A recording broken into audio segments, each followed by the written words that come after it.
రీసెంట్గా ఫిబ్రవరి 2025లో మోడీ గారు అమెరికా వెళ్ళినప్పుడు మోడీ గారు డొనాల్డ్ ట్రంప్ జాయింట్ ప్రెస్ కాన్ఫరెన్స్లో డొనాల్డ్ ట్రంప్ అనౌన్స్ చేశారు, మేము రాణాని ఎక్స్ట్రాడిట్ చేస్తున్నాం అని చెప్పి.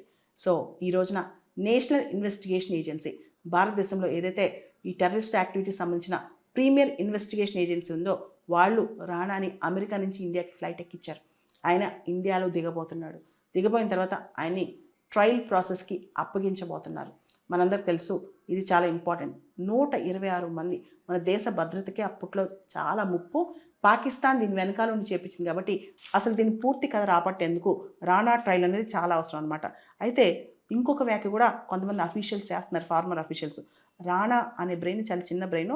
రాణా వెనకాల ఇంకొక పెద్ద వ్యక్తి ఉన్నాడు, అతని పేరే డేవిడ్ కోల్మెన్ హెడ్లీ.